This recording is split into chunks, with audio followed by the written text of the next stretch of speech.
मित्रांनो, जर आपण शेताचं एखाद्या खरेदी खत करत असतो तर ह्या 5 गोष्टी लक्षात ठेवा, नाही तर भविष्यामध्ये पछतावा होऊ शकतो.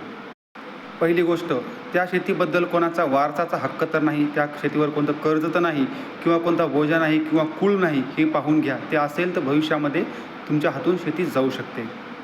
तर खरेदी खतामध्ये शेतीच्या चतुसीमा म्हणजे 4 बाउंड्रीज पूर्व, पश्चिम, दक्षिण, उत्तर व्यवस्थित टाकाव्यात. नंतरची गोष्ट, कायद्यानुसार जो शेतकरी असेल किंवा इतिहासामध्ये त्याच्या नावावर कधी शेती असेल कुटुंबामध्ये तरच शेती घेता येते. नवीन शेतकऱ्याला शेती घेता येत नाही, त्यासाठी परमिशन लागते. त्यामुळे खरेदी खतासोबत शेतकरी पुरावा म्हणून जुनी एखादी सातबारा जोडावी. खरेदी खतासोबत दुय्यम निबंधक यांच्याकडून खरेदीचे मूल्यांकन जोडावे, कारण जर तुम्ही कमी स्टॅम्प ड्युटी किंवा नोंदणी फीस जोडली तर भविष्यात तुम्हाला नोटीस येऊ शकते. नंतर प्रत्येक शेतीसाठी एक योग्य रस्ता लागतो. रस्त्याशिवाय शेतीमधून बाहेर कसे येणार, त्यामुळे खरेदी खतामध्ये शेतीच्या रस्त्याबद्दल उल्लेख करा आणि शेजाऱ्यांचा काही वाद असेल रस्त्याबद्दलचा तो अगोदरच क्लिअर करून घ्या.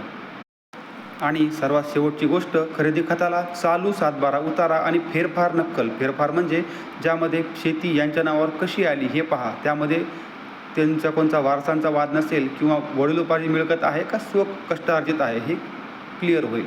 ठीक आहे, धन्यवाद आणि मला फॉलो करा आणि व्हिडिओ पुढे पाठवा.